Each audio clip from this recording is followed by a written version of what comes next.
নমস্কার, আমি শুভদীপ। আপনাদের সকলকে স্বাগত জানাই অন্ধকারের আওয়াজ চ্যানেলে। আজ আপনারা শুনবেন তারানাথ তান্ত্রিকের আরও একটি রোমহর্ষক কাহিনী, তারানাথ তান্ত্রিক ও মেদিনীপুরের আতঙ্ক। আপনাদের সকলের কাছে অনুরোধ, গল্পটা সম্পূর্ণ শুনুন এবং কেমন লাগলো অবশ্যই আমাদের কমেন্টের মাধ্যমে জানান। আর আমাদের চ্যানেলের গল্প যদি আপনার ভালো লাগে তাহলে অবশ্যই আমাদের চ্যানেলটা সাবস্ক্রাইব করুন। তাহলে চলুন আর দেরি না করে শুরু করা যাক আমাদের আজকের নিবেদন, তারানাথ তান্ত্রিকের গল্প, মেদিনীপুরের আতঙ্ক।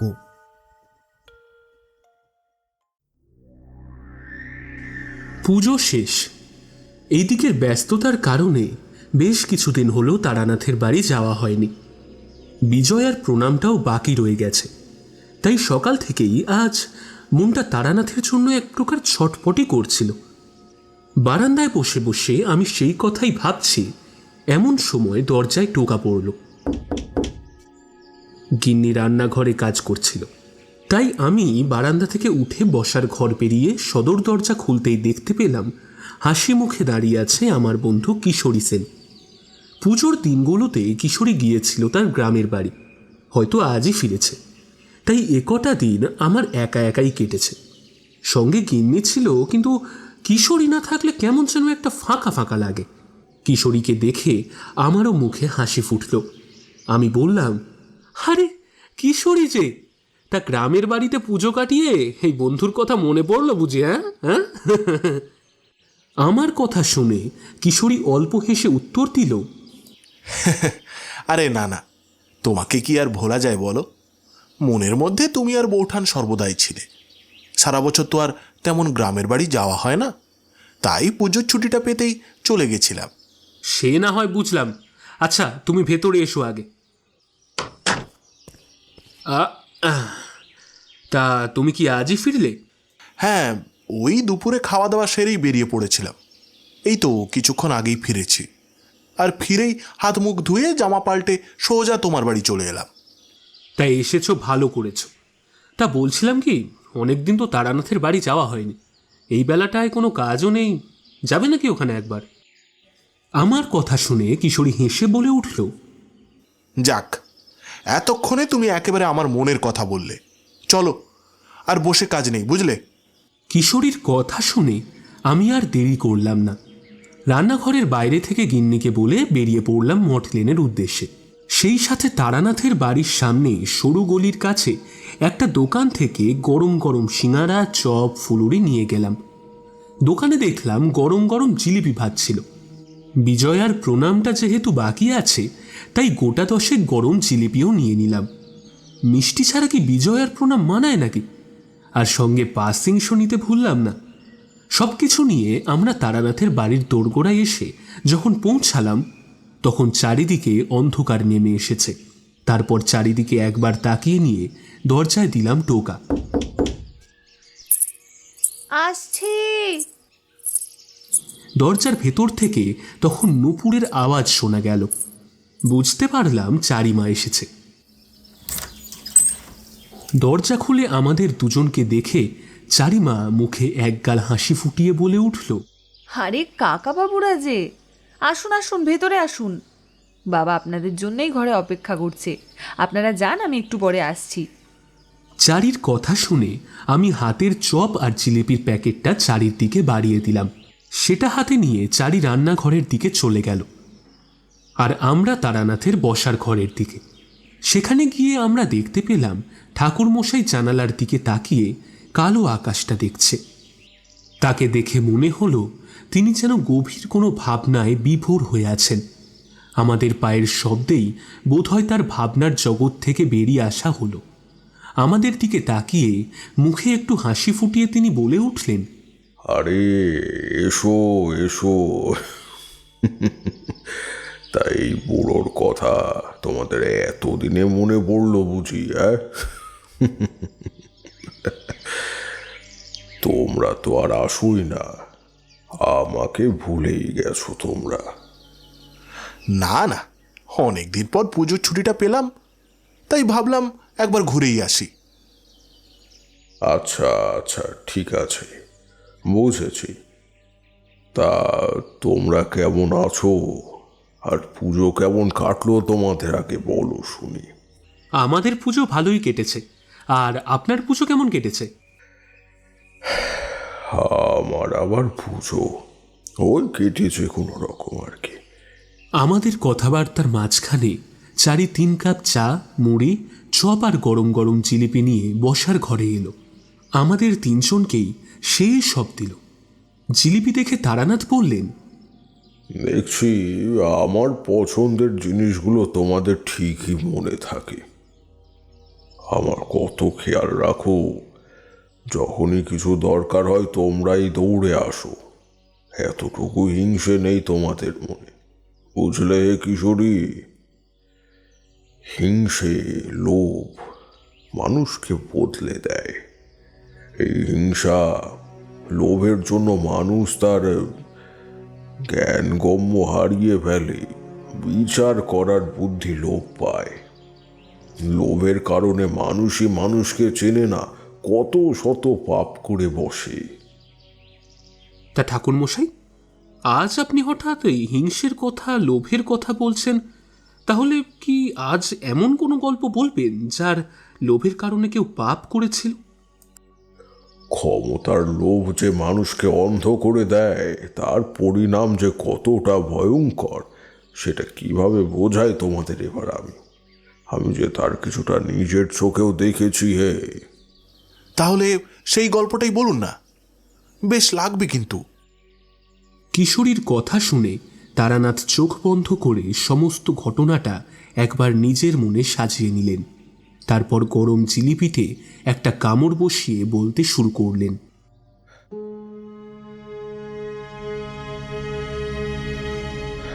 তোমরা তো সবই জানো, যুবক বয়সে আমি যখন তখন যেখানে সেখানে চলে যেতাম। সে রাত হোক কিংবা দিন হোক, কোনো কিছুই আর আমাকে আটকে রাখতে পারতো না। তখন রক্ত গরম ছিল শরীরে, ভয় টর্চে আমাকে কোনো কালে আবদ্ধ করতে পারেনি। আর এইসব ভুতুড়ে জায়গাগুলো যেন আমাকে হাত ছানি দিয়ে ডাকতো। অমনি আমি ছুটে চলে যেতাম সেদিকেই। মনের কোণা থেকে আমাকে আপনা আপনি বলে উঠত, আর আমিও যেদিকে পা বাড়িয়ে যেতে থাকতাম মনে হতো যেন সমস্যাগুলো নিজেরাই আমাকে ডাকছে তাদের সমাধান করার জন্য। সে সময় এখন পার হয়ে এসেছে। আগের দিনের মতো আর শরীরের রক্ত গরম নেই, যেন আস্তে আস্তে নিস্তেজ হয়ে পড়েছে।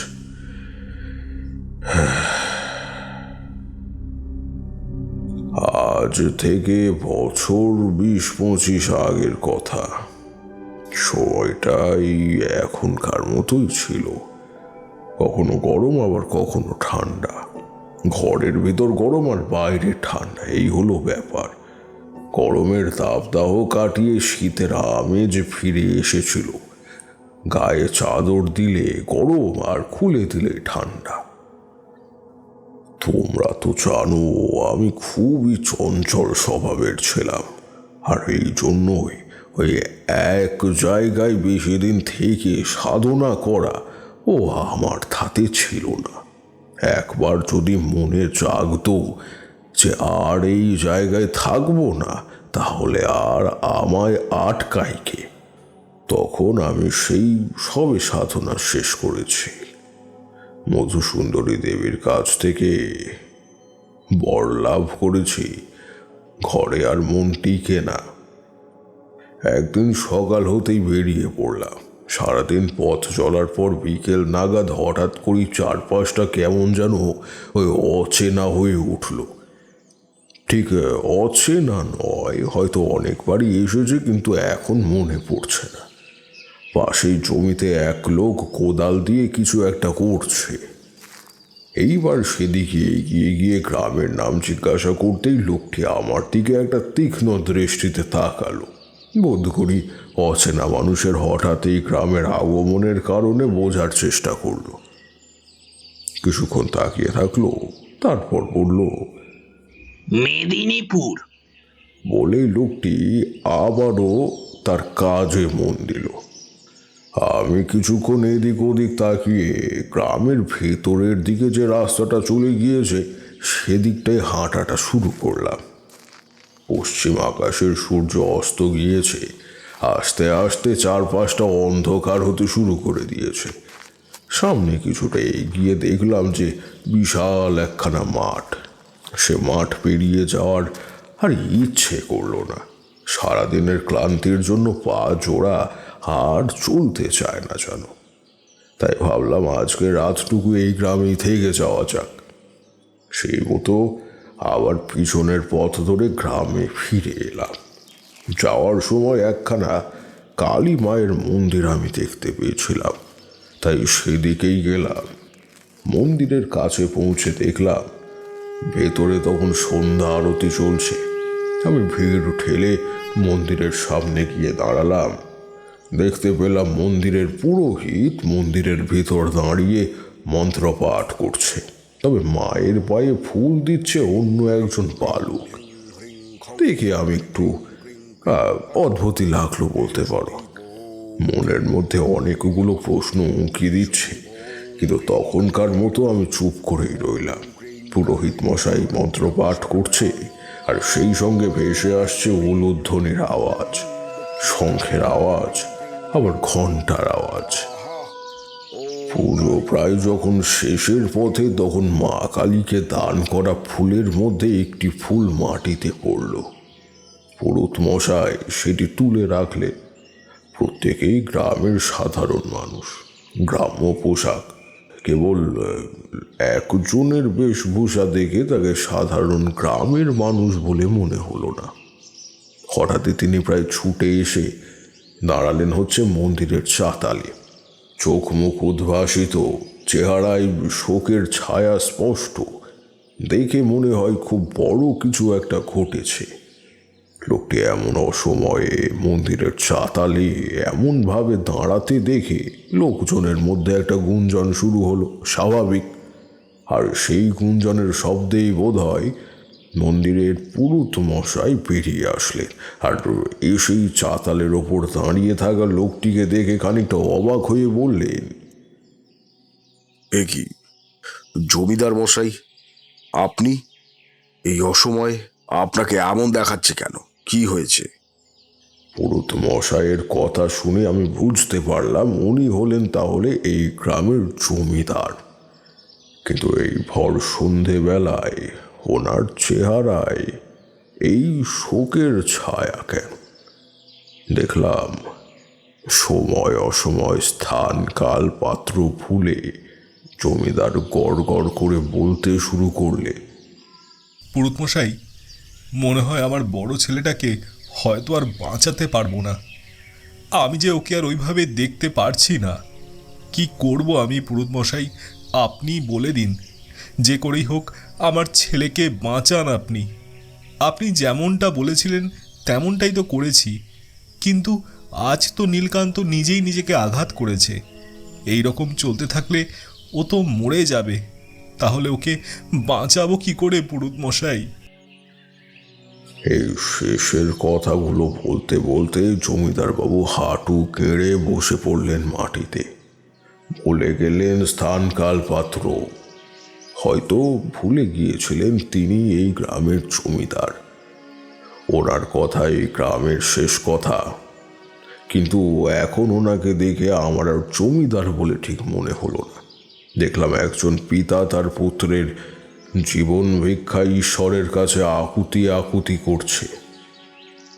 এইবার আমি কৌতূহল নিবারণ করতে না পেরে ভিড় ঠেলে খানিক এগিয়ে গিয়ে পড়লাম, কি হয়েছে আপনার ছেলের?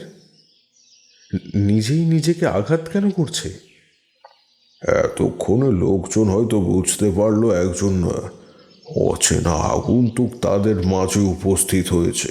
প্রশ্নটা জমিদার বাবুই করলেন। আপনি কে? এই গ্রামে আগে দেখেছি বলে তো মনে হয় না। নতুন এসেছেন বুঝি?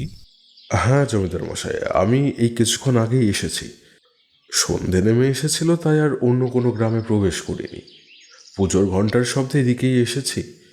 ভাবলাম রাতটা এখানেই কোনো রকমে কাটিয়ে দেব। যদি আপনি অনুমতি দেন তাহলে আজ রাতটায় আমি এই মন্দিরেই কাটিয়ে দিতাম। আমি আপনাদের কোনো অসুবিধে করব না। আর অসুবিধা নেই, আমি ব্রাহ্মণ। সে কেমন কথা?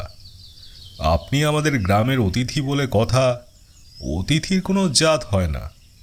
আপনি যদি থাকতে চান তাহলে থাকুন, এখানে খাওয়ার কোনো অসুবিধে হবে না।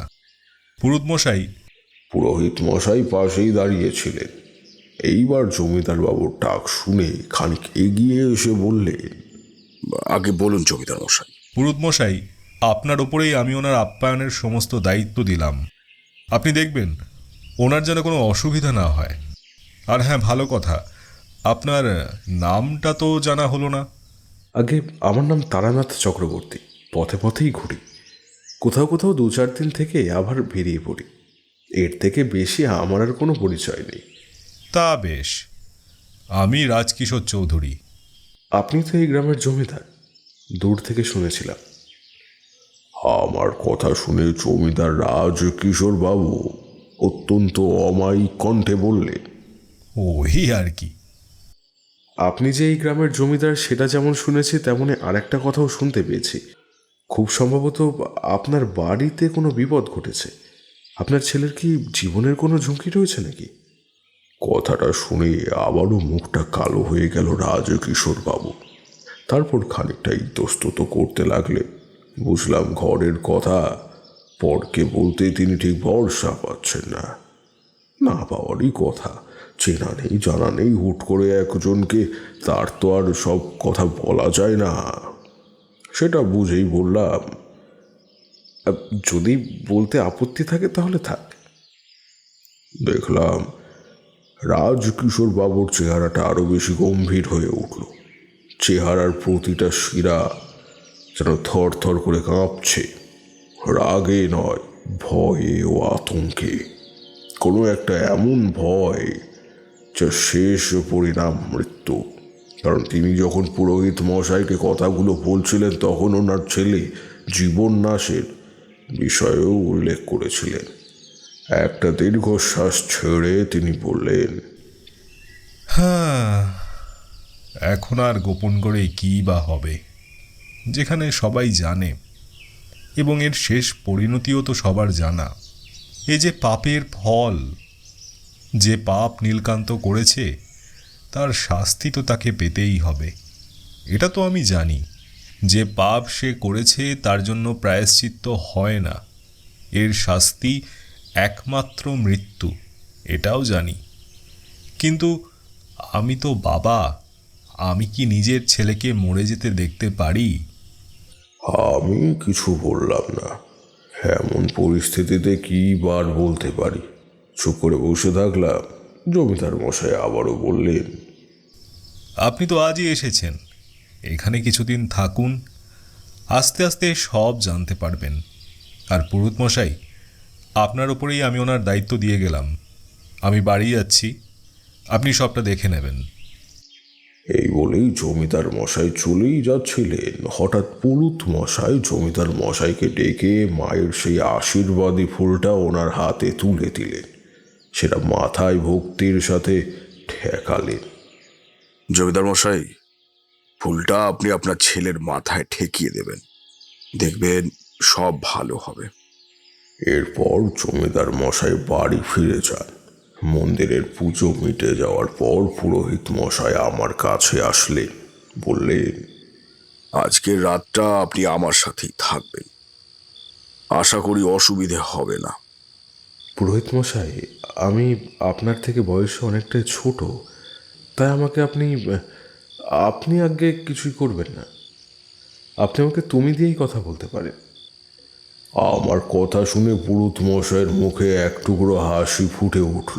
তিনি বললেন, আচ্ছা, বেশ বেশ, তাহলে আমি বলছিলাম যে আজকের রাতটা যদি মন্দিরের মায়ের প্রসাদ খেয়ে নিতে, তাহলে বড়ই ভালো হতো। পুরোহিত মশাইয়ের কথা শুনে আমি বললাম, হ্যাঁ হ্যাঁ পুরোহিত মশাই, আমার কোনো অসুবিধা নেই। একটু পরে দেখলাম মন্দিরের দালানে খাবারের জন্য সবাই লাইন দিয়ে বসেছে। আমি সেখানেই বসলাম। গ্রামের মেয়ে বউরাই খাবার খেতে দিচ্ছে। বিভিন্ন কাটা ফল, লুচি, আলুর দম, লাবড়া 5 রকমের ভাজা, পায়েস, মিষ্টি ইত্যাদি। খেয়ে বেশ তৃপ্তি লাগলো। তারপর পুরুতমশাই বললেন, জানি এখানে তো নতুন, খাওয়া দাওয়া হয়তো ঠিক মতো হয়নি, একটু মানিয়ে গুছিয়ে নিও বাবা। আমি তখন পুরুতমশাইকে বললাম, কি যে বলেন পুরুতমশাই, প্রসাদ পাওয়া তো ভাগ্যের ব্যাপার, মা আছে সবার। আমার কথায় উনি হাসলেন। মায়ের প্রসাদ খেয়ে আমরা এলাম মন্দিরের পিছনে পুরুতমশাইয়ের জন্য বরাদ্দ থাকা ঘরে। ঘরটি খুব বড় নয়, কিন্তু ঘরের সাথে লাগানো আরও একটি ঘর রয়েছে। পুরুতমশাই বললেন, এই যে 2টো ঘর আছে, তার এক ঘরে থাকি আমি, আর একটা ঘর ফাঁকাই পড়ে থাকে। সে ঘরে দেখভাল গ্রামের মেয়েরাই করে, কেউ আসলে তাকে সেখানে থাকতে দেওয়া হয়। একটু হয়তো অসুবিধা হবে, তবে খুব একটা হবে না। রাত হয়েছে, চলো, তুমি একটু এখানে বিশ্রাম নিয়ে নাও, কাল সকালে কথা হবে তাহলে। বলেই পুরুতমশাই চলে গেলে আমি হাত মুখ ধুয়ে বিছানায় ক্লান্ত শরীরটা এলিয়ে দিতেই চোখে ঘুম নেমে এলো। কখন যে ঘুমিয়ে পড়েছি সেটা আমি ঠিক মতো বলতে পারবো না। সকালে ঘুম ভাঙার পর শরীরটা বেশ ফুরফুরে লাগছে। আসার সময় রাস্তার ধারে একটা বিশাল দিঘি নজরে পড়েছিল। দিঘির জল, কতদিন এমন দিঘিতে স্নান করিনি। এইবার লোভটা আর সামলাতে পারলাম না। খানিকটা পথ এগিয়ে যেতেই বড় দিঘিটা নজরে আসলো। তার জল স্বচ্ছ আয়নার মতো পরিষ্কার। দিঘিটা বেশ বড়। ভোরের আলো সবে ফুটেছে, তাই দিঘির ঘাটে এখন বেশি লোকজন নেই। কোনো কিছু না ভেবে নেমে পড়লাম দিঘির জলে। মনের আনন্দে বেশ অনেকটা সময় নিয়ে স্নান সেরে নিলাম, কিন্তু হঠাৎই আমার মনে একটা অস্বস্তি যেন ভর করলো। সে অস্বস্তি কিন্তু দম বন্ধ করা কিংবা অশুভ কোনো লক্ষণ নয়। মনে হলো আমার পুরো দেহ কেমন যেন অসাড় হয়ে এসেছে। কেউ সে আমার কানের কাছে বলছে, তারানাথ, যে অন্যায় সে করেনি তার শাস্তি কেন পাবে সে? রুদ্রকান্ত কিন্তু কোনো দোষ করেনি তারানাথ, তাকে রক্ষা করো তারানাথ। আচমকায় কানের কাছে এমন ফিসফিসিয়ে কথাগুলো শুনে এক ঝটকায় আমি জলের ভিতর থেকে বেরিয়ে এসে চারিদিকে তাকিয়ে দেখলাম, কিন্তু কাউকে কোথাও আমি দেখতে পেলাম না। তবে এই গলার স্বর আমার খুবই চেনা। আমি জানি কে এসেছিল আমার কাছে, কিন্তু রুদ্রকান্তকে কাকে বাঁচানোর কথা বলে গেলেন দেবী। আর অপেক্ষা করলাম না, তাড়াতাড়ি স্নান সেরে ফেরার পথ ধরলাম। আর আসতেই দেখলাম পুরুতমশাইয়ের ঘরের বাইরে বেশ অনেক লোকজন জমা হয়েছে। ঘটনাটা ঠিক কি, কেনই বা এত লোকজন পুরুতমশাইয়ের বাড়িতে এসেছে, সেটা বোঝার জন্য আমি পুরুতমশাইয়ের সামনে এসে দাঁড়ালাম। তারপর খানিকটা নিচু স্বরে জিজ্ঞাসা করলাম, কি হয়েছে পুরুতমশাই, এখানে এত লোকজন জমা হয়েছে কেন? আমার প্রশ্ন শুনে ভিড়ের মধ্যে থেকে একজন লোক বলল, ওহ, আর বলবেন না ঠাকুরমশাই, সর্বনাশ হয়ে গেছে। জমিদার মশাইয়ের বড় ছেলে নীলকান্ত, যে কাল রাতে মারা গেছে। সে কি বীভৎস চেহারা হয়েছে তার। ধর থেকে তার মাথাটা বাদ পড়েছিল।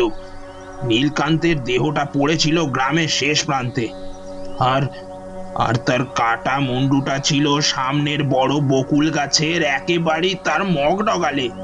সে কি ভয়ানক তার দৃশ্য। চোখ দুটো তার খোলা ছিল, যেন যেন মনে হচ্ছিল সে নীলকান্তকে তার শেষ পরিণতি তার নিজের চোখে দেখাতে চেয়েছিল। হয়তো তার জন্যই নীলকান্তর এমন পরিণতি। জমিদার মশাই আর গিন্নিমা তো সেই কখন থেকে কেঁদেই চলেছে। তাদের অবস্থা যে আর চোখে দেখা যায় না। আপনি চলুন পুরুত মশাই, জমিদার মশাই আপনাকে ডেকেছেন।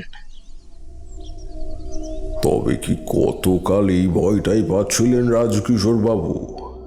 কিন্তু কেন? এমন অপমৃত্যু তো এমনি এমনি ঘটে না। আমি এখানে নতুন, গ্রামের কিছুই চিনি না, কিছুই জানি না। পুরুত মাসের সাথে যখন জমিদার বাড়ির সামনে এসে পৌঁছালাম তখন আমার মনটা কেমন যেন দমে গেল। একটা কিসের যেন অমোঘ বাধা বারবার আমার পথ রোধ করছে। কারা যেন চাইছে আমি এখানে না থাকি। একটা অশুভ শক্তি তীব্র কটু গন্ধ নাকে এসে ধাক্কা লাগলো। তোমাদের আমি আগেই বলেছি, মধু সুন্দরী দেবীর কৃপায় আমি আগে থেকে কিছুটা হলেও আন্দাজ করতে পারি। আরও খানিকটা সময় এগিয়ে সদর দরজায় পা দিয়েছি, এমন সময় আমার পুরো শরীরে লোমগুলো যেন দাঁড়িয়ে গেল।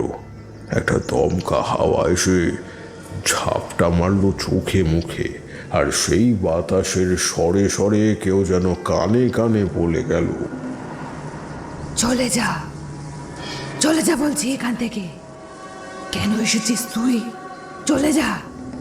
আমার হাতে মরতে না চাইলে চলে যা এখান থেকে, না হলে বিনা দোষে আমার হাতে নিজের প্রাণটা খোয়াবি তুই। সময় থাকতে থাকতে এই বাড়ির সীমানা তুই ত্যাগ কর। আমি এই বংশ নির্বংশ করে দেব। কাউকে বাঁচতে দেব না আমি, কাউকে ছাড়বো না আমি। সবাইকে মেরে ফেলবো, সবাইকে মেরে ফেলবো আমি। আসার সময় মনটা কেমন যেন করছিল, কেন জানি না। মনে হচ্ছিল এমন কিছু একটা ঘটবে, আর তাই পূর্ব প্রস্তুতি নেওয়াই ছিল। কিন্তু তবুও আচমকায় এমন একটা ঘটনায় খানিকটা থমকে গেলাম। আর সেই সাথে কথাগুলো শুনেই আমি বুঝতে পারলাম জমিদার বাড়িতে আমার উপস্থিতি কেউ একজন মেনে নিতে পারছে না। কেউ একজন চাইছে না যে আমি এ বাড়িতে প্রবেশ করি। কিন্তু কে সে? তার পরিচয় জানতে না পারলেও সেই শক্তি যে শুভ শক্তি নয় সেটা আমি আন্দাজ করতে পারছিলাম। খানিকক্ষণ থমকে দাঁড়িয়ে থেকে অবশেষে জমিদার বাড়ির উঠোনে পা দিলাম, আর সঙ্গে সঙ্গে আমি যেন এক বিদ্যুৎ স্পর্শ অনুভব করলাম। কিছুটা দূরে সরে এলাম, কিন্তু তার পরক্ষণেই ভাবলাম দুর্বলতা বা ভয়ে আমি পিছিয়ে আসার মানুষ নই। তাই মনের মধ্যে অগাধ আস্থা বিশ্বাস নিয়েই আবারও জমিদার বাড়ির মধ্যে প্রবেশ করলাম। উঠোন পেরিয়ে বসার ঘরের সামনে এসে পৌঁছতেই দেখতে পেলাম জমিদার মশাই আর গিন্নিমা মাটিতে বসে কাঁদছে, আর ঠিক তাদের সামনে পড়ে রয়েছে জমিদারের বড় ছেলে নীলকান্তের নিথর দেহটা। জমিদার রাজকিশোর বাবু স্ত্রীর পাশে বসে আছেন। আমাদের থেকে ধরা ধরা কণ্ঠে বললেন, পুরুত মশাই, এ কি হয়ে গেল আমার? বাঁচাতে পারলাম না আমি নীলকান্তকে। ও শেষ করেই দিল নীলকান্তকে। ও যা বলেছিল তাই করলো, শেষ করলো ও নীলকান্তকে। তার উপর হয়ে যাওয়া সমস্ত অন্যায়ের প্রতিশোধ সে নিল। কিন্তু কাল রাতে যখন আমরা নীলকান্তকে খুঁজে পাচ্ছিলাম না, তখন আমরা খুবই চিন্তায় পড়ে গিয়েছিলাম। তখন মন্দিরা এসেছিল আমার কাছে, আর এসে বলে গিয়েছে আমার বংশ নির্বংশ করবে। এবার তো আমার ভয় করছে ও আমার রুদ্রকান্তকে কিছু করবে না তো। রাজকিশোর বাবুর মুখে রুদ্রকান্ত নামটা শুনতেই চমকে উঠলাম। এ নামটা তো বলেছিলেন দেবী। রুদ্রকান্ত? কে এই রুদ্রকান্ত? হঠাৎ করে আমার এমন প্রশ্ন শুনে জমিদার মশাইয়ের সাথে পুরুত মশাইও আমার দিকে তাকালেন। তারপর অবাক হয়ে জিজ্ঞাসা করলেন, তুমি কি রুদ্রকান্তকে চেনো? প্রশ্নটা শুনে আমি কিছুক্ষণ চুপ করে রইলাম। এই প্রশ্নের উত্তর যদি দিতে হয় তাহলে বলতে হবে, না, আমি এই নামের কাউকে চিনি না। এমনকি এই নামটা এর আগে কখনোই শুনিনি। কিন্তু তাহলেই প্রশ্ন আসবে, তাহলে আমি কিভাবে এই নামটা জানলাম? গ্রামে কারো থেকে শুনেছি এটাও বলা চলে না, কারণ গতকাল থেকে আজ একটি বারের জন্য কেউ রুদ্রকান্ত নামটা উচ্চারণ করেনি। কিন্তু সত্যিটা যদি বলতে হয় তাহলে সেটা কেউই বিশ্বাস করবে না। এমন অবস্থায় এই প্রশ্নের উত্তর কি দেওয়া চায় তাই ভাবছি। তার আগেই পুরুত মশাই আবারও প্রশ্ন করলেন। কি হলো, কিছু বলছো না কেন? তুমি কি রুদ্রকান্তকে চেনো? না পুরুত মশাই, আমি চিনি না, কখনো দেখা হয়নি, নামটাও শুনিনি। ওহ, তাও ঠিক। তুমি কিভাবে চিনবে? রুদ্রকান্ত হলো জমিদার মশাইয়ের ছোট ছেলে। আর মন্দিরাকে? আমি ওনার দিকে তাকিয়েছিলাম, হঠাৎই লক্ষ্য করলাম মন্দিরার নামটা শুনে ওনার দুই চোখ কেমন যেন একবার কেঁপে উঠল। একটা ভয়, একটা আতঙ্ক যেন ওই চোখ জোড়ায় এসে জমা হয়েছে। কিন্তু সেটা বেশিক্ষণের জন্য নয়। পরক্ষণে নিজেকে সামলে নিয়ে বললাম, আমি তোমাকে সবটা বলবো, এখন শেষ কাজটা সম্পন্ন হয়ে যাক। তারপর জমিদার মশাইয়ের বড় ছেলে নীলকান্তর শেষ কাজ সম্পন্ন হলো। জমিদার গিন্নি খুবই কাঁদছিলেন। মায়ের কোল যে খালি হয়ে গেল, কিন্তু ভাগ্যের লেখা কেউ তো খণ্ডাতে পারে না। জগতের নিয়মে সবাইকে একদিন চলে যেতেই হবে। আমরা ফিরে এলাম। আমার জন্য বরাদ্দ হওয়া যে ঘরে, সেই ঘরে বসলাম। সেখানে এসে আমি পুরুত মশাইকে জিজ্ঞাসা করলাম, আচ্ছা পুরুত মশাই, এবার বলুন, জমিদার মশাইয়ের কথা আমি কিছুই বুঝতে পারিনি। আপনি যদি প্রথম থেকে সবটা খুলে বলেন তাহলে খুব ভালো হয়, কারণ আমি জমিদার মশাইয়ের বাড়ির চারপাশে একটি কালো ঘন অন্ধকারের মতন একটা ছায়া দেখেছি, আর সেটা অন্য কিছু। হয়তো ধীরে ধীরে সেই কালো অন্ধকার সমস্ত জমিদার বাড়িকে নিজের কবলে ফেলে শেষ করে দেবে। তাই বলছি পুরুত মশাই, আমাকে সবটা বলুন, নাহলে আর কাউকেই বাঁচানো যাবে না। অনেকটা দেরি হয়ে গিয়েছে এমনিতেই। আমার কথা শুনে পুরুত মশাই বলতে শুরু করলেন, তাহলে শোনো, আজ থেকে প্রায় 80 থেকে 90 বছর আগেকার কথা। তখন এই গ্রামের জমিদার ছিলেন প্রতাপ নারায়ণ চৌধুরী। উনি অত্যন্ত ভালো মানুষ ছিলেন, কিন্তু সেই সময় ইংরেজ সরকারের শাসন চলত, যখন তখন হামলা হতো। তাই রাজা একদিন সিদ্ধান্ত নেয় যে তিনি একটি গুপ্ত রাস্তা তৈরি করবেন। সেই মতো রাতের অন্ধকারে রাস্তা খোদাইয়ের কাজ শুরু হয়। বেশ কিছুটা রাস্তা খোদাই করার পর একজন কর্মচারী একটি কালী মূর্তি খুঁজে পায়। তারপর সেই কালী মূর্তি জমিদারের হাতে তুলে দেওয়া হয়। জমিদার মশাই সেই মূর্তিটা খুব যত্নে বাড়ি নিয়ে যায়। আর সেদিন রাত্রেই জমিদারের স্বপ্নে দেবী এসে বলে যায়, যে জায়গায় ওই মূর্তি পাওয়া গেছে সেই জায়গায় মন্দির প্রতিষ্ঠা করতে হবে। তারপর সেই জায়গায় আদিবাসী সম্প্রদায়ের মানুষকে সেই পুজোর দায়িত্ব দিতে হবে। মায়ের আদেশ মতো জমিদার মশাই সেই সমস্ত কাজ শুরু করেন। জমিদার মশাই সেই জায়গার আদিবাসী সম্প্রদায়ের হাতে মায়ের পুজোর দায়িত্ব তুলে দেন। তারাও মায়ের পুজোর দায়িত্ব পেয়ে খুব খুশি হয়। মন প্রাণ ভরে তারা মায়ের পুজো করতে থাকে।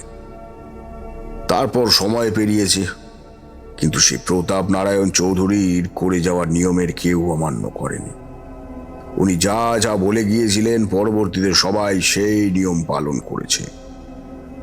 সময় এগিয়েছে, তাই আর রাজত্ব না থাকলেও জমিদারি আছে। আর সেই প্রতাপ নারায়ণ চৌধুরীর বংশের বর্তমান জমিদার হলেন রাজকিশোর চৌধুরী। তারও জমিদারের সময়ে সেই এক নিয়ম পালন করা হয়। তবে ওনার বড় ছেলে নীলকান্ত খুবই রাগী, বদমেজাজি, চরিত্রহীন ছেলে ছিল। বাবার মতো একেবারেই ছিল না। বলতে গেলে নীলকান্ত চৌধুরী বংশের একটা কুলাঙ্গার ছেলে ছিল। সারা জীবন ধরে চৌধুরী পরিবার যে সম্মান অর্জন করেছিল তার বেশিরভাগ সম্মান নীলকান্ত ধুলোয় মিশিয়ে দিয়েছিল। তার কাজের জন্য তার নিজের বাবাই খুব লজ্জিত বোধ করত। চেষ্টা উনি কম করেননি, কিন্তু নীলকান্ত শোধরায়নি। বাগান বাড়িতে যাওয়া, বারবনিতা নারীদের সঙ্গ, এইসবই ছিল নীলকান্তর জীবন। রাজকিশোর কিছু বললেও সেটার কোনো কথা নীলকান্ত শুনত না। শহর থেকে আসা কিছু বন্ধুদের নিয়ে সব সময় নেশায় আর মেয়েদের নিয়ে ফুর্তি করত। কিন্তু এমনই একদিন নেশার ঘরে নীলকান্ত ও তার বন্ধুরা মিলে আমাদের এই গ্রামের মেয়ে মন্দিরাকে তুলে নিয়ে যায়। মন্দিরা হলো আমাদের গ্রামের আদিবাসী সম্প্রদায়ের প্রধানের মেয়ে। তোমাকে তো আগেই বললাম, এই মন্দিরের পুজোর দায়িত্ব মায়ের আদেশে প্রতাপ নারায়ণ চৌধুরী আদিবাসী সম্প্রদায়ের উপর তুলে দিয়েছিল। সেই মতোই মন্দিরের পুজো হতো, আর সেই পুজো করত মন্দিরার পূর্বপুরুষ। সেই দরুন মন্দিরার বাবা ছিল ওই মন্দিরের পূজারী, সাথে আদিবাসী সম্প্রদায়ের প্রধান। মন্দিরাকে নীলকান্ত তুলে নিয়ে গিয়েছে এই কথা জানার সঙ্গে সঙ্গে রাজকিশোর তার লোকজন নিয়ে মন্দিরাকে উদ্ধার করে। তারপর মন্দিরার সম্মানের কথা চিন্তা করে জমিদার রাজকিশোর চৌধুরী মহাশয় তার ছেলে নীলকান্তর সঙ্গে মন্দিরার বিয়ে দেওয়ার কথা ঘোষণা করে। যদিও প্রথমে আদিবাসী সম্প্রদায়ের মানুষ তাতে রাজি হয় না, কিন্তু জমিদার মশাইয়ের অনুরোধের কাছে মন্দিরার বাবা মেনে নেয়। তারপর নির্দিষ্ট দিনে বিয়ের দিন ঠিক করা হয়। বাবার এই সিদ্ধান্তে নীলকান্ত মোটেও আনন্দিত ছিল না, কিন্তু বাবার ক্ষমতার কাছে পেরেও উঠতে পারছিল না। জমিদার রাজকিশোর নিজের ছেলে নীলকান্তকে খুব ভালো করেই চিনতেন, তাই নিজের ঘরেই নীলকান্তকে নজরবন্দি করে রেখেছিলেন। কিন্তু সব পাহাড়েদের নজর এড়িয়ে নীলকান্ত সেই ঘর থেকে বেরিয়ে যায়। যদিও বেশি দূর যেতে পারেনি, তার আগে জমিদার মশাইয়ের লোকজন নীলকান্তকে ধরে নেয়। তারপরের দিনই নীলকান্ত আর মন্দিরার বিয়ে ঠিক করে। জমিদার মশাই নীলকান্তকে বলে দেয়, এই বিয়েটা যদি তুমি না করো, তাহলে আমার সমস্ত সম্পত্তি থেকে তোমাকে আমি একটি কানা করিও দেব না। তোমাকে আমি ত্যায্যপুত্র করব। ত্যায্যপুত্র করার কথা শুনে নীলকান্ত আর কোনো কথা বলেনি। চুপচাপ বাবার কথা মতো বিয়ের পিঁড়িতে বসে মন্দিরাকে বিয়ে করে নেয়। এত দূর পর্যন্ত সবকিছু ঠিকঠাকই ছিল, কিন্তু বিপত্তি ঘটে বিয়ের পরের দিন রাতে। যেদিন প্রথমবারের মতো নীলকান্ত আর মন্দিরা একে অপরের সাথে মিলিত হতো, সেই রাতে নীলকান্ত মন্দিরার সাথে সব কিছু স্বাভাবিক ব্যবহার করেছিল। বেশ কিছুক্ষণ নীলকান্ত মন্দিরার সাথে কথা বলে। নীলকান্ত মন্দিরাকে বলে, তুমি কি লজ্জা পাচ্ছ আমার সাথে কথা বলতে, নাকি সেদিনের অমন ব্যবহারের জন্য আমার উপর তোমার রাগ জমে আছে? কোনটা? নীলকান্তর এমন শান্ত গলা শুনে মন্দিরা বুঝতেই পারছিল না যে এটাই কি তবে সেই আগের রাতের মানুষটা যে তাকে তুলে নিয়ে গিয়ে সর্বনাশ করতে চেয়েছিল। মনে মনে মন্দিরা হয়তো বলে উঠেছিল যে সেই দিনের মানুষটা আর আজকের মানুষটা কি আলাদা? এত পার্থক্য দুটো মানুষের মধ্যে, নাকি সত্যি দুটো মানুষ আলাদা? মন্দিরা নিজের মনেই নানা কথা ভাবছিল। এমন সময় নীলকান্ত বলে উঠল, কি হলো? কোথায় হারিয়ে গেলে? না না, কিছু না। আসলে আমি ভাবছিলাম সেদিনের আপনি আর আজকের আপনির মধ্যে বিস্তর ফারাক রয়েছে, জানেন। আমি ঠিক বুঝতে পারছি না, তাহলে কি দুটো মানুষ আলাদা? মন্দিরার কথা শুনে নীলকান্ত হো হো করে হেসে উঠল। সত্যি তুমি খুব বোকা। কেন? আমি কি ভুল বললাম কিছু? সেদিনের ওই মানুষটার সঙ্গে আজকের আপনার মধ্যে সত্যি কোনো মিল নেই, তাই এমন কথা আমি বলে ফেলেছি। ভুল করে বলে ফেলেছি, কিছু মনে করবেন না। আমায় ক্ষমা করে দিন আমায়। না না, ভুল তো মনে করতেই হবে। এমা না না, আপনি ভুল বুঝছেন। আমি এমনভাবে কথাটা বলতে চাইনি, আপনি বিশ্বাস করুন। আপনাকে কষ্ট দেওয়ার জন্য আমি এমন কিছুই বলতে চাইনি। আপনি আমায় দয়া করে ক্ষমা করে দিন। এইসব কথা বলে নীলকান্ত পায়ের কাছে বসে পড়ে। তখন নীলকান্ত মন্দিরাকে দু হাত ধরে দাঁড় করিয়ে দিয়ে বলল, আরে আমি মজা করছিলাম, আমি কিছুই মনে করিনি। তবে মনে করতে পারি, যদি তুমি আমার একটা কথা শোনো তাহলে আমি কিছুই মনে করব না। নীলকান্তর কথা শুনে মন্দিরা বলে উঠল। হ্যাঁ বলুন, আপনি কি বলতে চান? তখন নীলকান্ত মন্দিরার হাত ধরে বলে উঠল, আজ আমি তোমায় একটা জায়গায় নিয়ে যাব। তোমার জন্য আমি কিছু একটা করেছি, যেটা দেখে তুমি একেবারে চমকে যাবে। নীলকান্তর কথা শুনে মন্দিরা আর কিছু বলে না। তারপর বাড়ির পেছনের রাস্তা দিয়ে নীলকান্ত মন্দিরাকে বাড়ির বাইরে নিয়ে যায়। বাড়ি থেকে বেরিয়ে রাতের অন্ধকারে নীলকান্ত মন্দিরাকে নিয়ে যায় একটা জায়গায়। জায়গাটা মন্দিরা চেনা নয়, তাই মন্দিরা কিছুই বুঝতে পারে না। বাড়ির ভেতরে প্রবেশ করে নীলকান্ত মন্দিরাকে বিছানায় বসতে বলে ঘর থেকে বেরিয়ে যায়। মন্দিরাও কোনো কথা জিজ্ঞাসা না করে চুপচাপ বিছানায় বসে থাকে। বেশ অনেকক্ষণ বসে থাকার পর মন্দিরা ডেকে ওঠে আর বলে, কোথায় নিয়ে এলেন আপনি? আমার কথা শুনতে পাচ্ছেন? মন্দিরার কথায় নীলকান্ত পাশের ঘর থেকে বেরিয়ে আসে, আর সঙ্গে ছিল বেশ কয়েকজন বন্ধু। তাদের দেখে মন্দিরা চিনতে পারে এই ছেলেগুলোই সেদিন রাতে নীলকান্তর সাথে ছিল। ঘটনায় মন্দিরা মনে মনে বেশ ভয় পায়। তাই তুতলিয়ে মন্দিরা বলে ওঠে, এমা এমা, এ কি, এরা এখানে কেন? আপনি কি ওদের ডেকে নিয়ে এসেছেন? হ্যাঁ আমি ডেকেছি তো, আমি না ডাকলে ওরা এখানে কেন আসবে? নীলকান্তর কথা শুনে মন্দিরা ভয়ে ভয়ে বলে উঠল, কেন ডেকেছেন আপনি? এখনো বুঝতে পারছো না তুমি আমি ওদের এখানে কেন ডেকে? না, আমি সত্যি বুঝতে পারছি না আপনি কি বলতে চাইছেন। আমার কিন্তু এবার ভয় করছে। আচ্ছা, তোমার ভয়ও করে বুঝি? নীলকান্তর কথা শুনে নীলকান্ত সহ সকল বন্ধুরা মিলে হাসতে থাকে। তখন নীলকান্ত আবার বলে উঠল, তা কতটা ভয় করছে তোমার? হ্যাঁ, সেদিনের রাতের মতো ভয় করছে বুঝি? কিন্তু সেদিন তোমাকে আমার বাবা বাঁচালেও আজ আর তোমাকে বাঁচাতে কেউ আসবে না। আমি সেই রকম ব্যবস্থা করেই এসেছি। নীলকান্তর কথা শুনে মন্দিরার ভয় হয়, আর ভয়ে ভয়ে মন্দিরা বলে উঠল, আপনি ঠিক আছেন তো? আপনি কি বলছেন এসব? কি হয়েছে আপনার? কিছুক্ষণ আগেও তো আপনি আমার সঙ্গে ভালোভাবে কথা বলছিলেন, তাহলে এইসবের এখন মানে কি? কি বলছেন আপনি? আমি সত্যি কিছু বুঝতে পারছি না। আমি বাড়ি যাব, আমাকে যেতে দিন।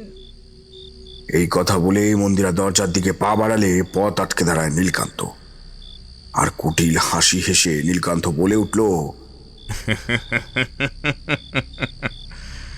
সেটা তো আর এখন হবে না। আমার ফাঁদে যে একবার পড়ে তাকে তো এত সহজে আমি ছাড়ি না।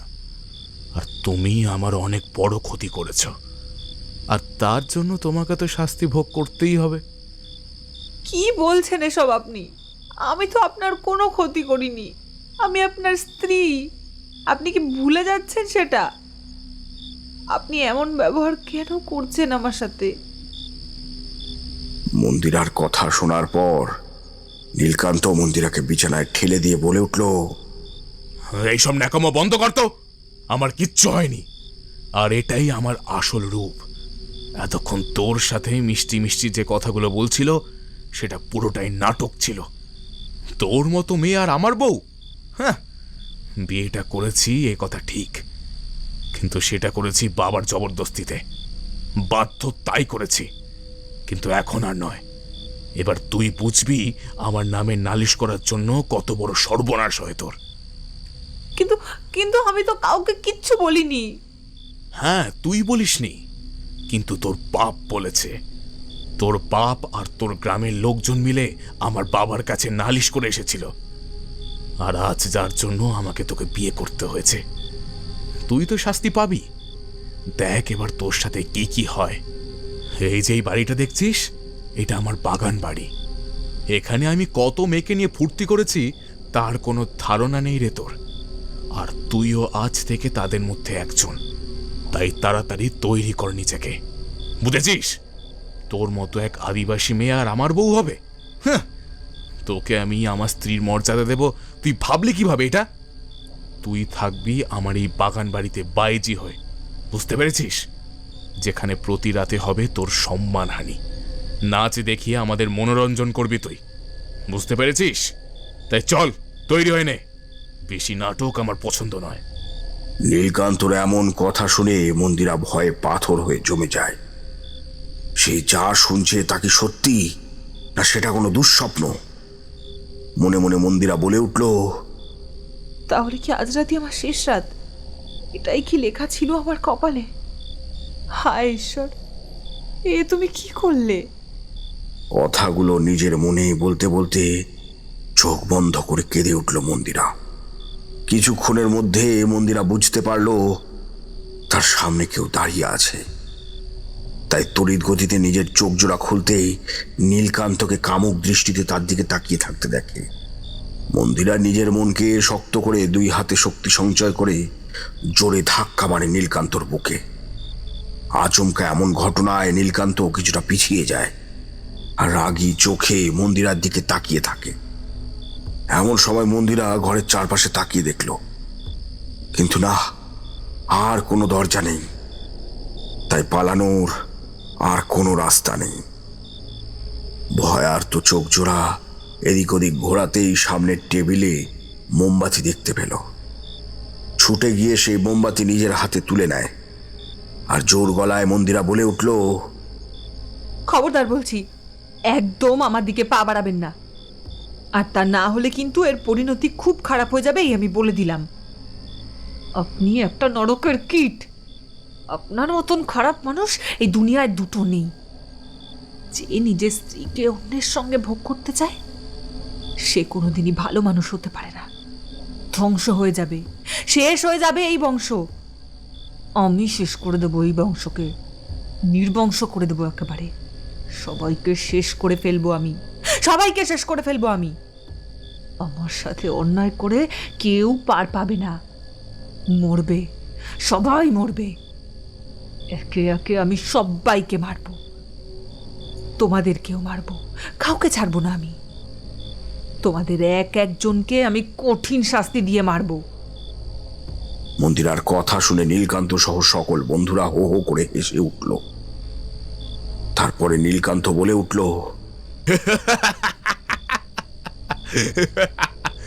আহা গো, কত কষ্ট! তা তুই একা আমাদের সবাইকে মারবি কিভাবে? হ্যাঁ, তোর ঈশ্বর আসবে বুঝি তোকে বাঁচাতে? আবার নীলকান্ত হাসিতে ফেটে পড়ে। আর তখনই মন্দিরা রাগী চোখে বলে উঠল, আমার সর্বনাশ তোরা কেউ করতে পারবি না, কেউ না। দরকার পড়লে আমি নিজেকে শেষ করে দেব, তাও আমি তোদের কাছে হার মানব না। তবে আমি আসব, আমি ঠিক ফিরে আসব। আমার প্রতি অন্যায়ের শাস্তি আমি তোদের সব কটাকে দেব, মনে রাখিস আমার কথা। কথাগুলো বলেই মন্দিরার নিজের বেনারসি শাড়িতে আগুন লাগিয়ে দেয়। মুহূর্তের মধ্যেই মন্দিরার সারা শরীরে আগুন ছড়িয়ে পড়ে। আগুনে দাউ দাউ করে মন্দিরার শরীর জ্বলে ওঠে, কিন্তু সেই কষ্টের ছাপ তার মুখে দেখা যায় না।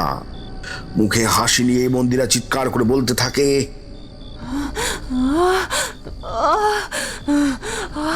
মরবি, মরবি, তোরা সবাই মরবি। আমি মারবো তোদের সবাইকে, কাউকে ছাড়বো না, কাউকে ছাড়বো না।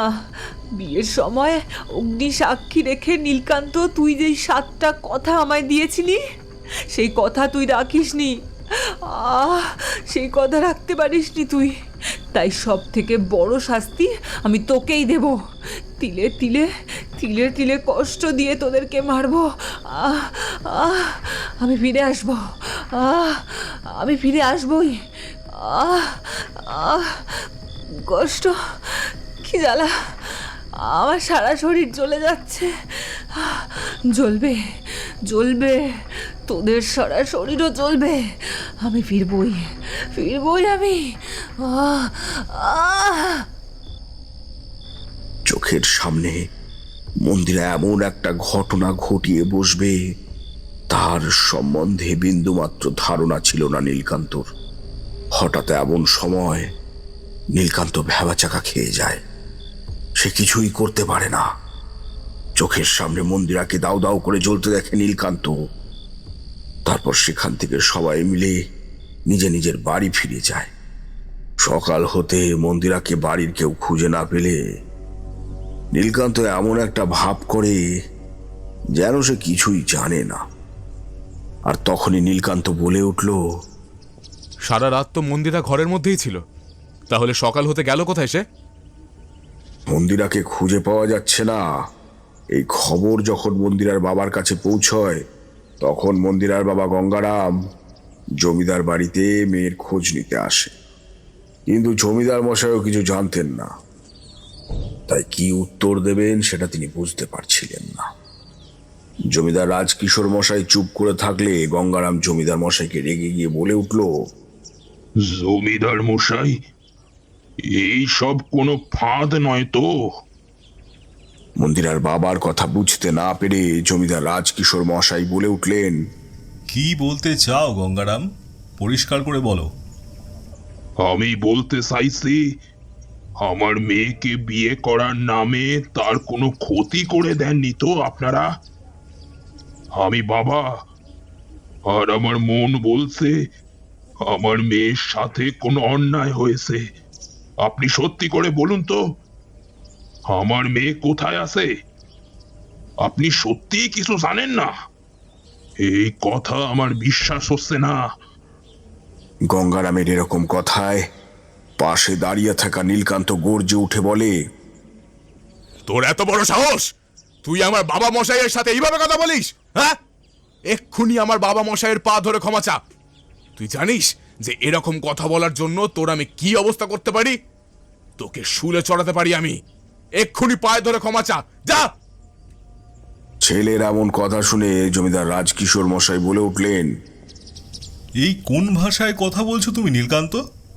উনি তোমার স্ত্রীর বাবা হন, তাই ওনাকে সম্মান করতে শেখো। মন্দিরাকে তোমার ঘর থেকেই খুঁজে পাওয়া যাচ্ছে না, তাই মন্দিরা কোথায় গেছে সেটা তোমার জানার কথা। বাবার কথা শোনার পর নীলকান্ত একটু শান্ত হয়ে বলল, বাবা, মানছি আমি যে মন্দিরা রাত্রে আমার ঘরে ছিল, কিন্তু সকাল হতেই আমি ওকে আর দেখতে পাইনি। আমার তো এখন মনে হচ্ছে যে ওর চরিত্রে নিশ্চয়ই কোনো দোষ আছে, তাই হয়তো সে পালিয়েছে। ওরকম কুলটা মেয়ে আমাদের পরিবারের জন্য মানায় না বাবা। ওর কোনো যোগ্যতাই নেই এই জমিদার বাড়ির বউ হবার। ভালোই হয়েছে, সময় থাকতে সবকিছু জানাজানি হয়ে যাবে, তার আগে বিদায় নিয়েছে। নীলকান্তর এমন কথা শুনে গঙ্গারাম তার মাথা ঠিক রাখতে না পেরে সোজা ছুটে এসে নীলকান্তর গালে সপাটে এক চড় বসিয়ে দেয়, আর যার জন্য নীলকান্ত কিছুটা পিছিয়ে যায়। মুহূর্তের মধ্যে সবার সামনে নীলকান্তকে চড় মারার জন্য নীলকান্ত খুব রেগে গিয়ে সামনে দাঁড়িয়ে থাকা প্রহরীর হাত থেকে বর্শা নিয়ে একেবারে গঙ্গারামের বুকে আঘাত করে। সঙ্গে সঙ্গে রক্তে ভেসে যায় গঙ্গারামের শরীর। জমিদার বাড়ির উঠোনে গঙ্গারাম শেষ নিঃশ্বাস ত্যাগ করে।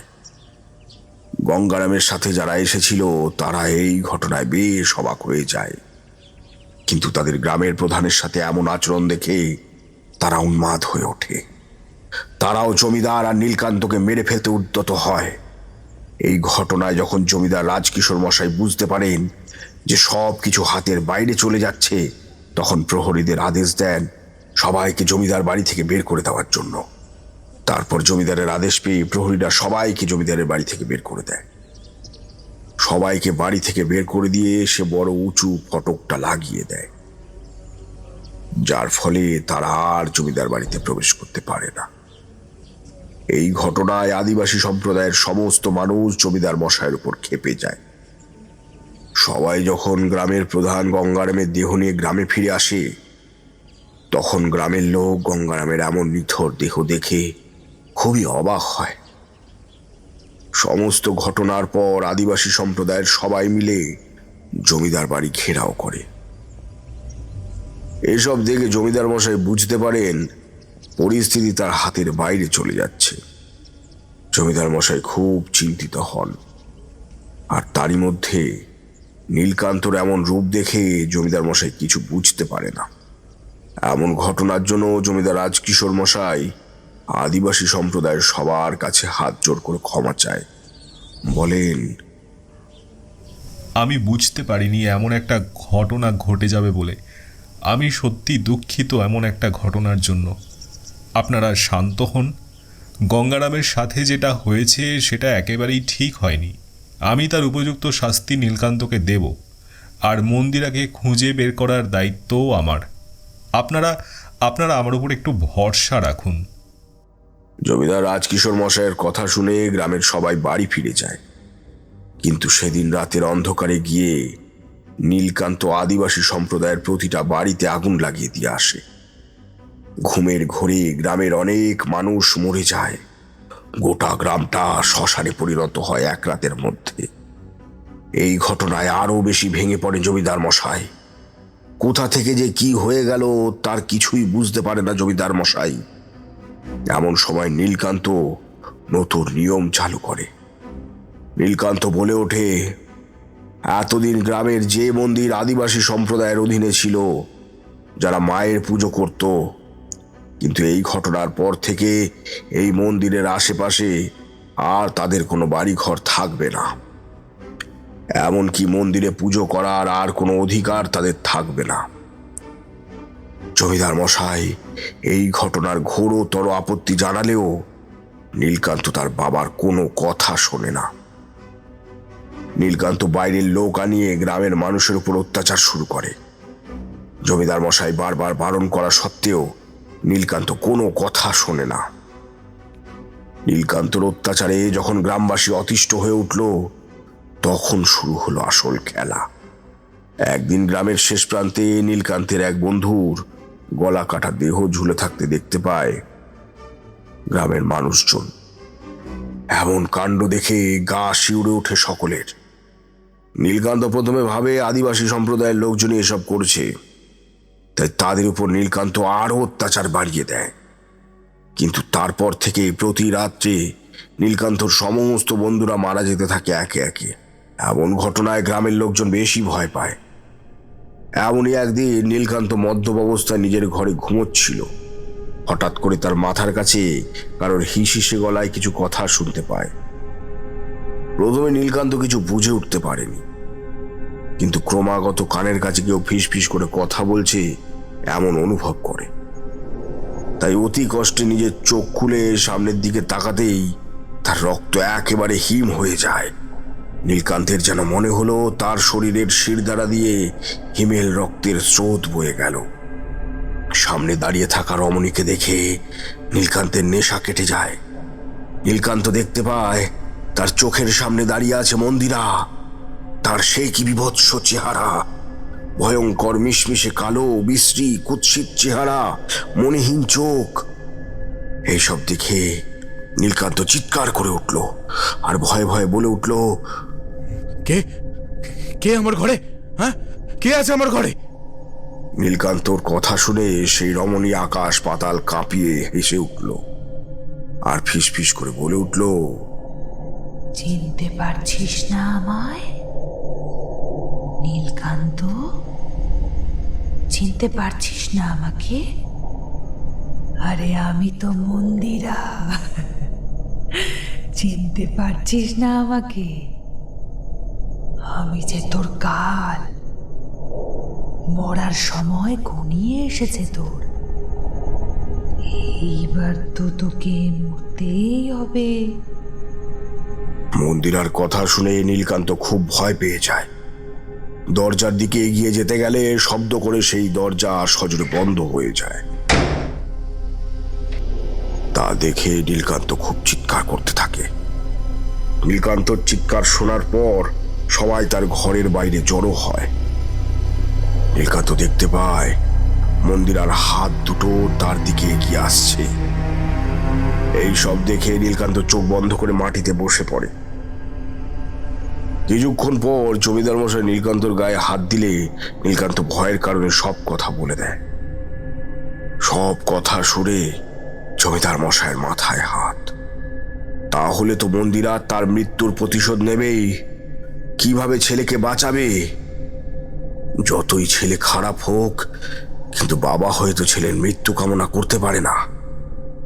তারপরের দিন সকালে এই জমিদার মশাই আমার বাড়িতে এসে সমস্ত ঘটনা বলেন। তিনি বলেন যেমন করেই হোক নীলকান্তকে বাঁচাতে হবে। কিন্তু আমি তো মানুষ, আর মানুষ হয়ে একজন পিশাচিনীর সাথে কিভাবে লড়ব সে কথা আমি জমিদার মশাইকে জানাই। কিন্তু তাও তিনি আমার কোনো কথা শোনেন না। তিনি শুধু একটা কথাই বলেন, নীলকান্তকে যেভাবে হোক যেমন করে হোক বাঁচাতে হবে। আমি আমার দিক দিয়ে যতটুকু পেরেছি ততটুকুই করেছিলাম। কিন্তু সত্যি বলতে আমি নিজেও মনে মনে চাইতাম নীলকান্তর এমন কাজের জন্য তার শাস্তি পাওয়ার দরকার। নীলকান্তর মৃত্যুর পর আমি তো ভাবলাম এবার সবকিছু হয়তো ঠিক হয়ে যাবে। কিন্তু জমিদার মশাই যা কথা বললেন তাতে তো মনে হচ্ছে বিপদ এখনো কাটেনি। জমিদার বাড়ির শেষ বংশধর রুদ্রকান্ত, জমিদার রাজকিশোর চৌধুরীর ছোট ছেলে।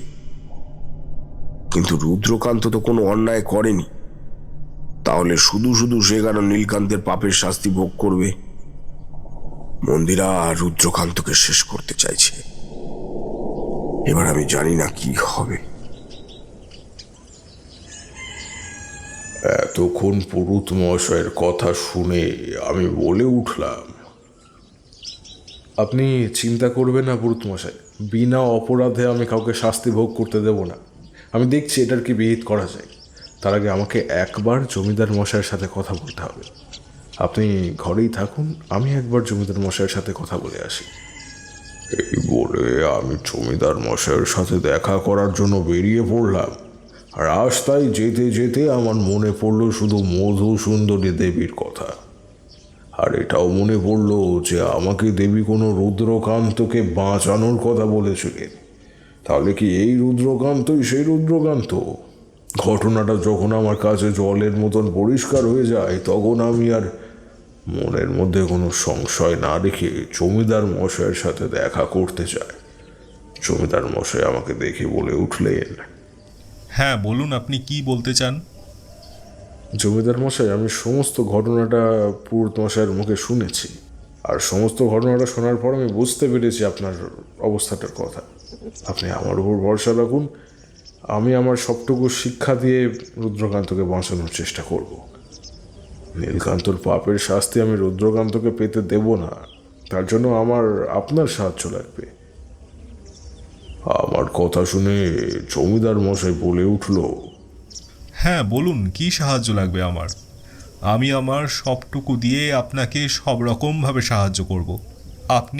আপনি শুধু আমার রুদ্রকান্তকে বাঁচিয়ে দিন, রক্ষা করুন আপনি আমাদের।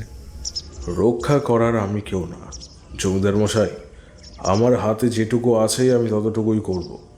এবার আপনি ঈশ্বরকে ডাকুন, মা আপনাকে আপনার পরিবারকে রক্ষা করবেন। আর যে কথা বলার জন্য আমি এখানে এসেছি সেটা হলো আগামীকাল অমাবস্যা, আর সেই দিনই যা করার করতে হবে, মানে যজ্ঞ করতে হবে। যজ্ঞ হবে মন্দির প্রাঙ্গণে। আপনি আপনার ছোট ছেলেকে নিয়ে সন্ধে হওয়ার আগেই কিন্তু মন্দির প্রাঙ্গণে এসে উপস্থিত হবেন।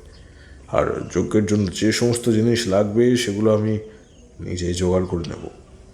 আপনি শুধু রুদ্রকান্তকে নিয়ে সন্ধ্যের আগেই কিন্তু মন্দিরে পৌঁছে যাবেন। আমি জমিদার বাড়ি থেকে বেরিয়ে এলাম। তবে জমিদার বাড়ি থেকে বেরিয়ে আসার সময় আমার যেন মনে হলো কেউ আমার পিছু নিচ্ছে। হয়তো কোনো ক্ষতিও করতে চেয়েছিল, কিন্তু যার মাথার ওপরে মধুসুন্দরী দেবীর আশীর্বাদ রয়েছে তাকে কি আর এত সহজে হারানো যায়? পরের দিন আগত। সারা সকাল থেকে যজ্ঞের জন্য নানান জিনিস জোগাড় করতেই সময় পেরিয়ে যায়। সন্ধ্যের আগে জমিদার মশাই রুদ্রকান্তকে নিয়ে মন্দিরে পৌঁছে যায়। সেই রাতেই তৈরি হলো সব যজ্ঞের আয়োজন। সেদিন ছিল অমাবস্যা, আগেই বলেছি। পিশাচিনী সাধন যজ্ঞ হবে বলে ঠিক হলো সে রাতে। রাত 9:30 থেকে পুজো আরম্ভ হলো। আমায় পুজোর সাথ দিলেন পুরুত মশাই, কিন্তু যজ্ঞ আমাকে করতেই হবে একা। পুজো শেষ হলো 3 ঘন্টা পর। কিছুক্ষণ পর মহাকালীর আরাধনা করে পিশাচ চক্র তৈরি করে মন্ত্রপাঠ করতে লাগলাম। সময় তখন 12টার ঊর্ধ্বে। অমাবস্যা গুরুতর। যজ্ঞ এগোতে লাগলো। আগুনের শিখা লাল হয়ে উঠতে লাগলো ধীরে ধীরে। ঘি বেলপাতা সব এক এক করে দিতে লাগলাম আমি। আমার মন্ত্র উচ্চারণ আরও জোরালো হতে শুরু করলো। আর এরপর যে ঘটনাটা ঘটতে শুরু করলো তা আমি আগে থেকেই জানতাম। মন্দিরের আকাশে ছেয়ে উঠল কালো মেঘ।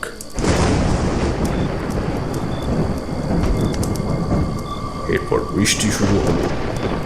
ভূতমশাই, এই যজ্ঞ কিন্তু থামানো যাবে না, আরো কাঠের ব্যবস্থা করুন। আরো কাঠ দেওয়া হলো। আগুন নিভলে মোটেই চলবে না। জমিদার বাড়ির ছাদের চারিদিক থেকে দমকা বাতাস শুরু হলো। শুকনো পাতা ছড়িয়ে ছিটিয়ে পড়তে লাগলো। বজ্রপাতের শব্দে কান পাতা দায়। এতটাই গাঢ় অন্ধকার যে যজ্ঞের বেদির আগুন ছাড়া বাইরের আর কিছুই দেখা যায় না। জমিদার বাড়ির পিছন থেকে ডেকে উঠল শেয়াল। ভয়ে পুরুত মশাই আমার দিকে চাইলে আমি ইশারায় তাকে শান্ত থাকতে বললাম। এমন সময় আমরা সবাই দেখতে পেলাম আমাদের ঠিক সামনে আকাশে ভাসমান অবস্থায় এক নারী মূর্তিকে। তাকে দেখে সবাই ভয় পেয়ে গেল। আমি সবাইকে অভয় দিলাম, নিজের জীবন দিয়ে রক্ষা করব সবাইকে। যজ্ঞ কিন্তু থামলে চলবে না। আমাকে আমার কাজটা সম্পূর্ণ করতেই হবে। আবার অন্ধকার বাড়তে শুরু করেছে। আমি মন্ত্রপাঠ করে চলেছি ক্রমাগত, তাও কিছুতেই কিছু হচ্ছে না। সামনে এসে ততক্ষণে দাঁড়িয়েছে মন্দিরা। তার রূপের ছটায় যে কোনো পুরুষ শেষ হয়ে যেতে পারে। চোখে তার কাম আর রাগের আগুন জ্বলছে। যজ্ঞ বন্ধ করার জন্য পিশাচিনী মন্দিরা তৈরি করেছিলেন মায়া চক্র। আর সেই মায়া চক্রে আমি বশীভূত হয়ে গিয়েছিলাম। আটকে পড়তে লাগলাম আমি। মন্ত্রপাঠ কি করব, আমি ভেসে যেতে লাগলাম তার কামের টানে। হঠাৎই দেখলাম তার মুখ বদলে যাচ্ছে। কি বিভৎস তার চেহারা! ভয়ঙ্কর মিশমিশে কালো বিশ্রী কুৎসিত চেহারা, মণিহীন চোখ, যেখান থেকে যেন কেউ মাংসপিণ্ডটা খুব লেখেছে। পোকা উঠছে সেখান দিয়ে। ভাঙা চোয়াল আর ভাঙা দাঁতে সে তাকিয়ে হাসছে আমার দিকে। চোখ আর মুখ দাঁতের পাশ বেয়ে নেমে আসছে রক্ত। মাথাটা থেতলে গিয়েছে একদিকে। পিশাচিনী ঘাড় ঘুরিয়ে তাকাচ্ছে রুদ্রকান্তের দিকে। আর তখনই আমি আমার চোখ জোড়া বন্ধ করে নিজেকে সংযত করলাম। আর মনে মনে বলে উঠলাম, না, এ ভুল কাজ হতে দেওয়া যাবে না। স্মরণ করি আমি এবার মধু সুন্দরী দেবীকে। মনে মনে আঁকড়ে উঠি, চিৎকার যেন বেরিয়ে আসতে চাইছে আমার গলা দিয়ে। ঠিক তখনই এই অন্ধকারের মধ্যে আমি দেখতে পাই মধু সুন্দরী দেবী আসছেন। আমি জানতাম আমি মরব না, কিন্তু কিছুক্ষণের জন্য সেই ভয়, সেই আতঙ্ক আমায় গ্রাস করেছিল। মধু সুন্দরী দেবীর উপস্থিতি আমি টের পেতেই আমি আমার মনকে দৃঢ় করে আবারও মন্ত্র পাঠে মন দিলাম। আর তখনই সেই পিশাচিনী মন্দিরা বলে উঠল, বন্ধ কর, বন্ধ কর বলছি এই যজ্ঞ। বন্ধ কর, নইলে সবাই আমার হাতে আজ মরবি। বন্ধ কর। না, বন্ধ হবে না এই যজ্ঞ। তুই চলে যা এখান থেকে। তোর সাথে সাথে যারা অন্যায় করেছিল তাদের তো তুই শাস্তি দিয়েছিস। তাহলে যে বা যারা অন্যায় করেনি, তুই তাদের বিনা অপরাধে কেন মারতে চাইছিস? যারা তোর সাথে অন্যায় করেছে তাদের তো সবাইকে মেরেছিস তুই। এবার ক্ষমা কর মা, ক্ষমা কর। আমার কথা শুনে মন্ত্রীরা কোনো কথা বলল না, কেমন যেন শান্ত হয়ে গেল। ক্ষমা করবি না মা? এই সন্তানের কথা রাখবি না মা? তখন মন্দিরা শান্ত, গতিবিধিও খুব শান্ত, যেন কিছু একটা ভাবছে। একবার জমিদার বাড়িটার দিকে তাকালো। বুঝলাম চোখের মনি থাকলে হয়তো কয়েক ফোঁটা অশ্রু গড়িয়ে পড়ত, কিন্তু এখন সে দৃষ্টি স্থির, প্রাণহীন। পরক্ষণে লক্ষ্য করলাম শূন্যে ভাসতে থাকা মূর্তিটা ধীরে ধীরে কেমন যেন মিলিয়ে যেতে লাগলো অন্ধকারে। ক্ষমাই করলো। ক্ষমা না করলে আমার মতো তুচ্ছ মানুষ কি তাকে আটকাতে পারতাম? পারতাম না। মায়ের জাত তো, আর কিছু না পারুক ক্ষমাটা ঠিকই করতে পারে। হ্যাঁ, জমিদার মশাই কিন্তু সেই দিন আসতে দিলেন না। থাকতে হলো আরো একটা গোটা দিন। পরের দিন সকালে আবারও বেরিয়ে পড়লাম পথে। বুঝলাম তারানাথের গল্প আর শেষ হবে না। এইদিকে ঘড়ির কাঁটাও ছুটে চলেছে, আর বাড়ি ফেরার তারাও রয়েছে।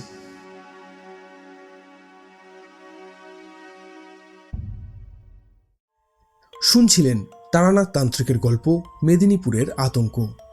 গল্পটি আপনাদের কেমন লাগলো অবশ্যই আমাদের কমেন্টের মাধ্যমে জানান।